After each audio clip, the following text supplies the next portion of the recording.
The mission briefing was straightforward. Two Su-57s would conduct an intercept exercise against a single NATO patrol aircraft. Standard procedure for testing readiness and demonstrating capability. The kind of operation that happens dozens of times along contested airspace, where professional militaries probe each other's reactions and measure response times. What follows is a reconstruction of how these encounters typically unfold, built from documented intercept procedures, tactical doctrine, and the known capabilities of the aircraft involved. Not a single declassified incident, but a composite that reflects the reality of modern air combat when advanced fighters meet in contested airspace. For the Russian pilots, this was textbook. The Su-57 was designed as their answer to Western fifth-generation dominance. Reduced radar signature that made detection difficult at range. Sensor fusion intended to paint a complete tactical picture. Supercruise capability. Thrust vectoring. Internal weapons bays.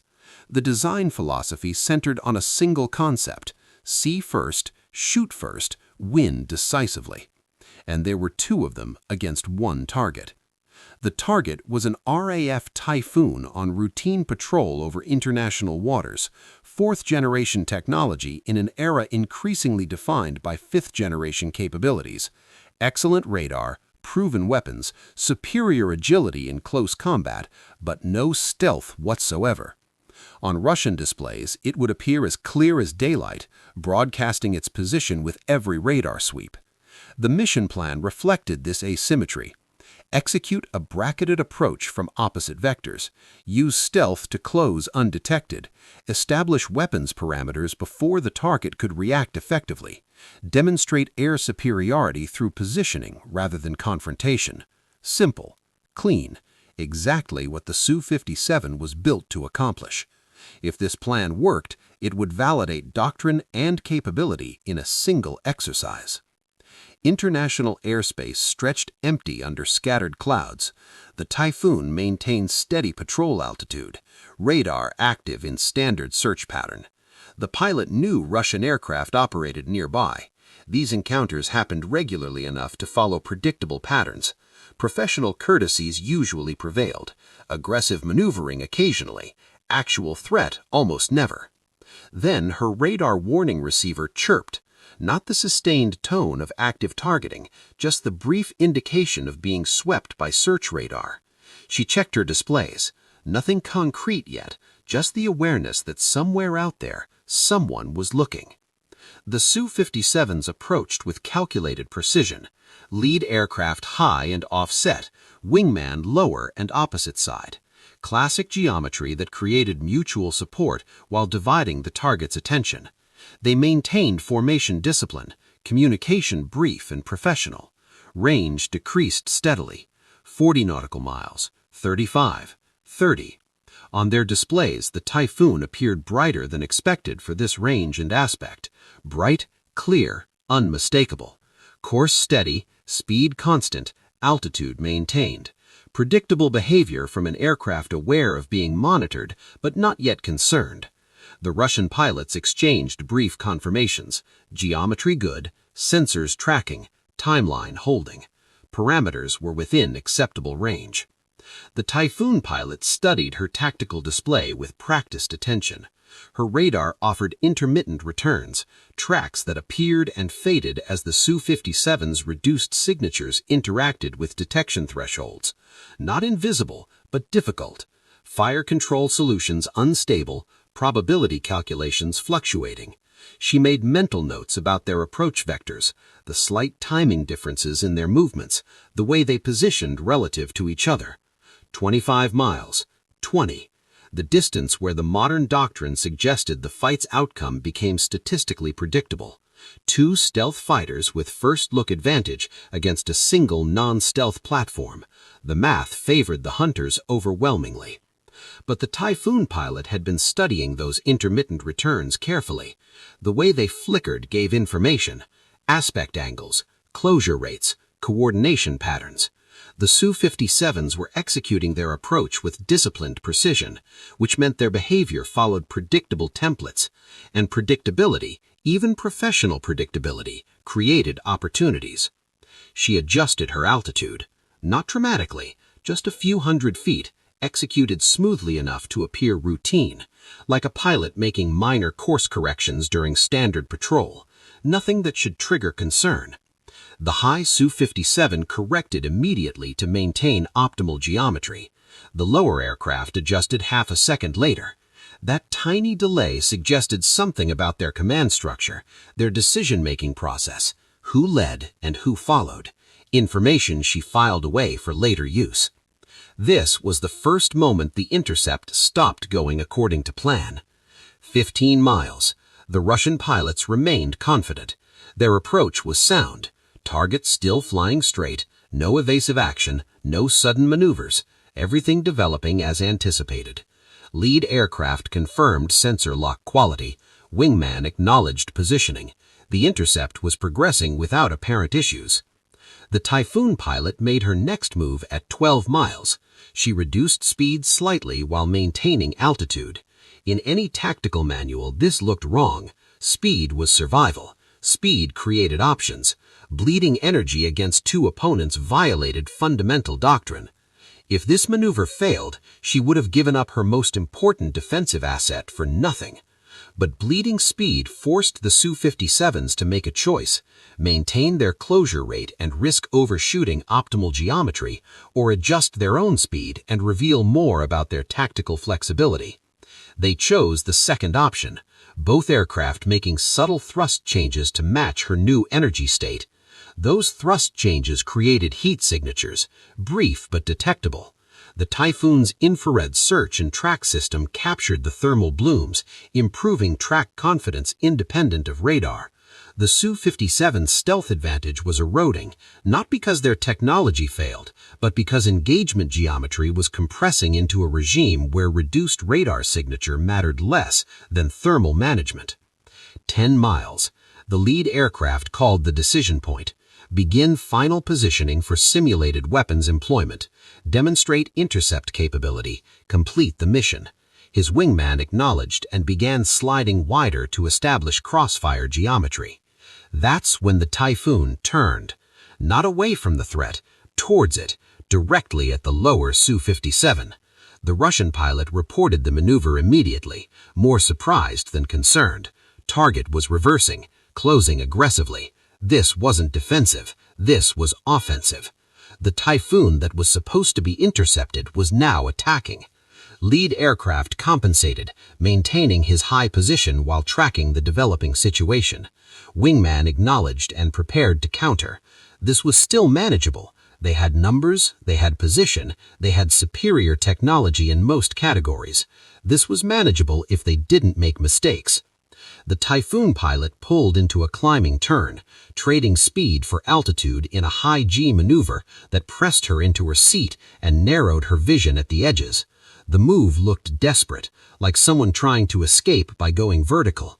The Su-57s reacted accordingly, both aircraft adjusting to maintain pursuit geometry. Except it wasn't escape, it was invitation. At the apex of her climb, where physics demands respect and energy bleeds away rapidly, the Typhoon did something violent. She unloaded abruptly, reducing angle of attack from 28 degrees to near zero while simultaneously rolling inverted and pulling through. The aircraft shuddered briefly at the edge of controlled flight, G-forces spiking negative before settling into a descending vector 40 degrees offset from her climb path. The maneuver was brutal on the airframe and brutal on the pilot. It was also unexpected enough that the lower Su-57, committed to a pursuit curve that assumed continued vertical maneuvering, overshot. A mistake here would have restored the Su-57's advantage instantly. Not dramatically, maybe 800 feet of separation, perhaps 2.5 seconds of positional disadvantage, but 2.5 seconds was enough. The Typhoon's radar achieved lock. Her heads-up display stabilized. Targeting solution held for 1.6 seconds. Weapons parameters satisfied for simulated employment. Valid shot window. The Russian wingman's cockpit erupted with warning tones, missile lock indication. He immediately executed defensive maneuvers, braking hard while deploying countermeasures in a trained response that should have been unnecessary. This was supposed to be a demonstration of intercept capability, not a defensive engagement. This was no longer a demonstration. It was a recovery. Lead pilot's voice remained calm but clipped. Confirm status. Wingman reported defensive, lock broken, repositioning. Lead acknowledged and accelerated his own timeline. The mission had just shifted from demonstration to recovery. He dove aggressively, using superior thrust-to-weight ratio to build energy while moving to support his wingman. The plan now was simple: regain numerical advantage, re-establish geometry, force the Typhoon back into a defensive posture. But the Typhoon wasn't defensive. She rolled out of her attack on the first Su-57 and immediately reoriented toward the second. No pause, no hesitation, just smooth transition from one engagement to the next. The numerical advantage still existed, but the initiative had shifted. The Russian lead pilot found himself in an uncomfortable position. He'd expected to exploit his wingman's engagement to achieve his own favorable geometry. Instead, he was being engaged directly while his wingman was still recovering. The numerical advantage that should have made this simple had evaporated. He had options, good ones. His aircraft was capable and he was skilled. But every option now required defensive consideration rather than offensive initiative. He was reacting instead of dictating. The aircraft that had been intercepting was now defending. The Typhoon closed aggressively. Lead pilot executed a hard turn to deny approach angles while accelerating to rebuild energy state. Correct response. It forced the Typhoon to work harder for position, extended the engagement timeline, created space for his wingman to rejoin effectively. But space required time, and time meant sustaining the defensive maneuver while under pressure from an opponent who was proving unexpectedly capable at close range. His radar warning receiver activated. Not sustained lock yet, just the indication that the Typhoon's radar was attempting firing solutions. He increased his turn rate, pulling Gs hard enough to grunt against the pressure suit, maintaining awareness of his wingman's position while denying the Typhoon clean tracking. The Typhoon stayed patient. She wasn't chasing the Su-57 directly. She was controlling the geometry, occupying space that limited his options, forcing him to defend rather than reset. Every second he spent defensive was a second he wasn't re-establishing the intercept they'd planned so carefully. At this stage, the intercept had already failed its original purpose. His wingman called position, ready to re-engage. Lead pilot acknowledged and began coordinating a new approach. They could still recover this. Execute a split, divide the target's attention, force her to choose which threat to address. That choice forced the Su-57s into a position they hadn't planned for. The Typhoon chose both. As the Su-57s began their split maneuver, she positioned herself in the center of their separation, equidistant from both. It was geometrically risky, potentially exposing her to crossfire. But it also meant neither Su-57 had a clean approach without risking interference with his wingman's line. If this positioning failed, the Typhoon would be exposed to both aircraft simultaneously. The lead pilot attempted a vertical maneuver to establish high-low advantage. The Typhoon matched it, pulling vertical and rolling to maintain visual contact with both aircraft.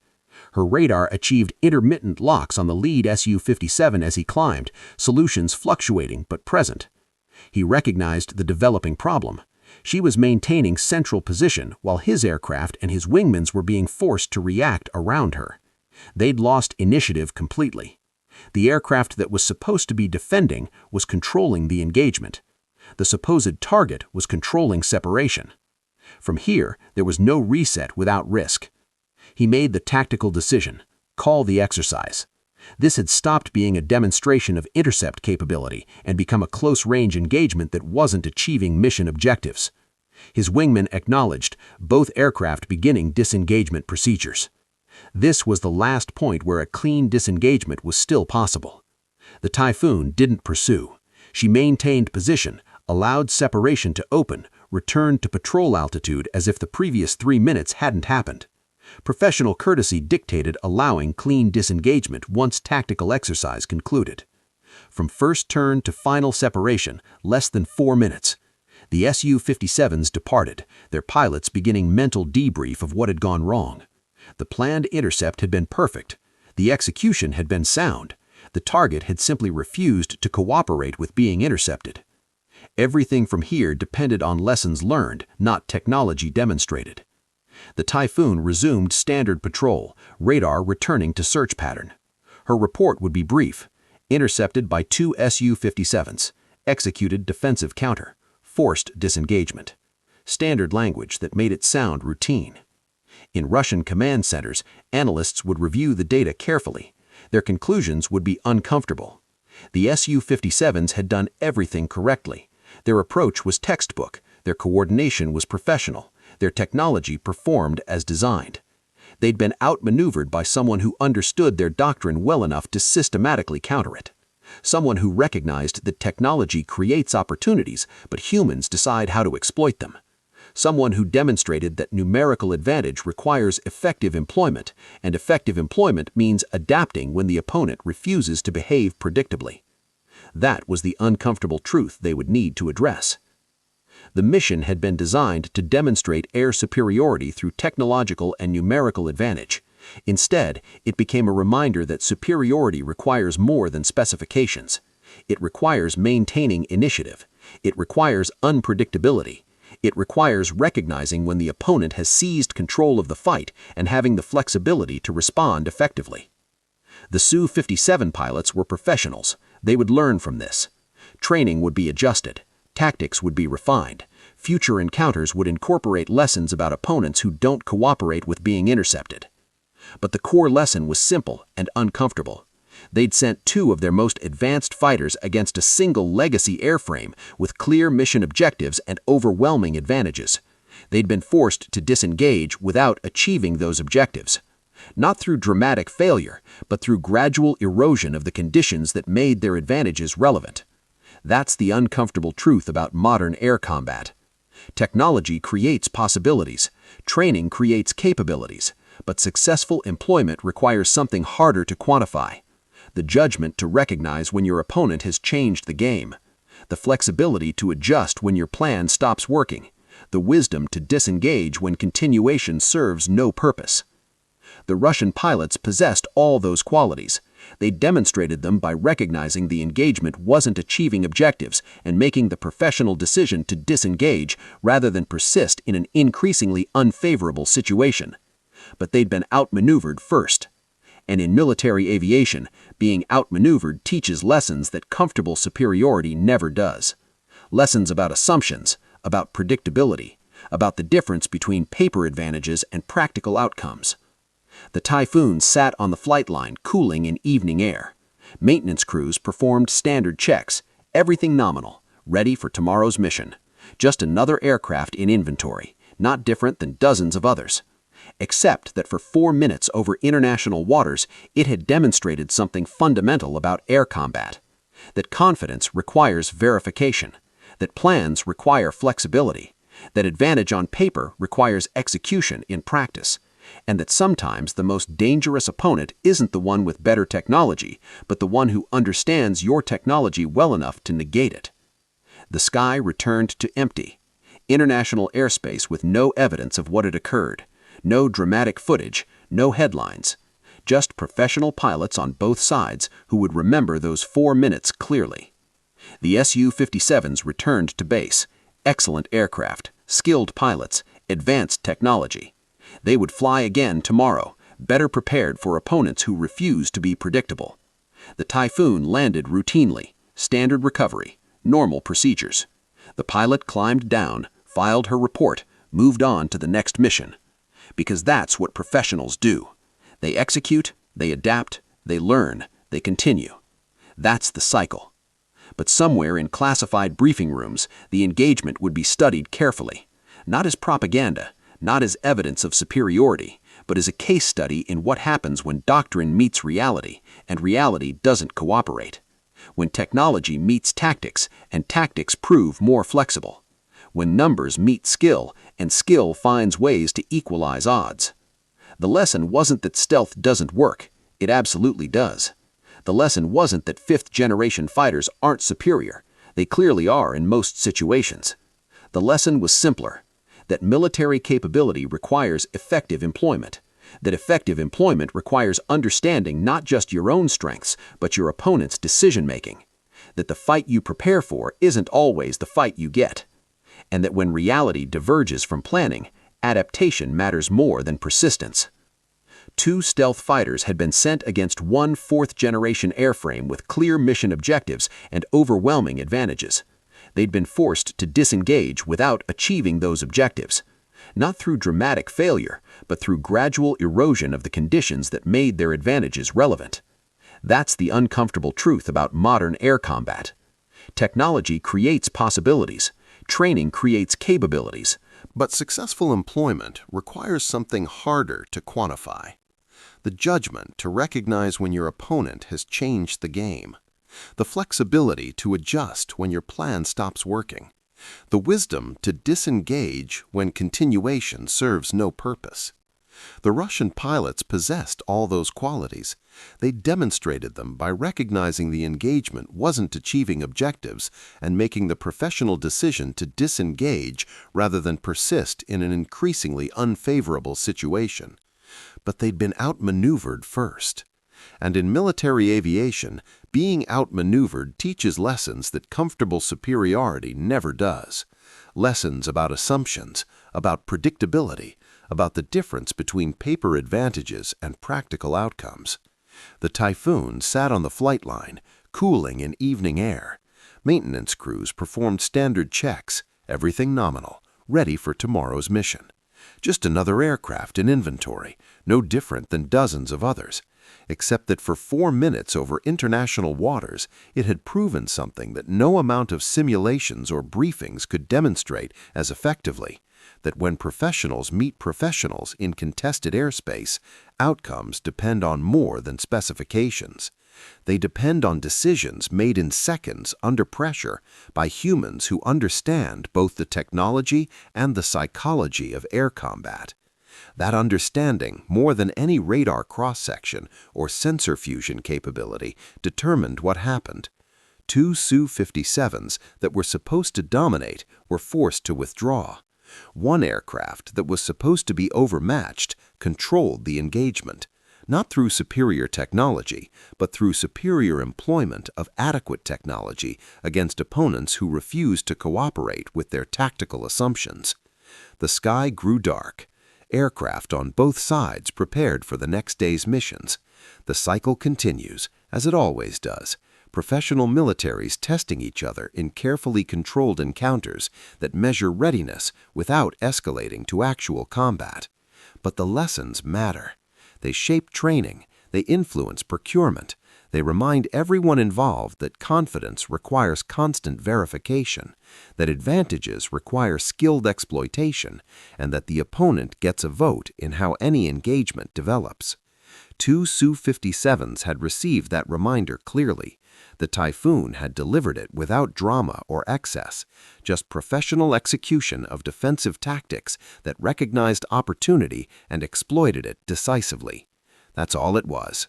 That's all it needed to be. A reminder that in air combat, the outcome belongs to those who adapt fastest when reality diverges from expectations. The details matter. The tactics matter. Understanding how these encounters actually unfold matters. We cover stories like this regularly, not the sanitized headlines, the operational reality, what actually happened when doctrine met execution, when technology met decision-making, when plans met opponents who refused to cooperate. If that approach interests you, subscribe. New analysis every few days. No hype, no speculation presented as fact, just the kind of breakdown that treats these topics seriously. Appreciate you watching.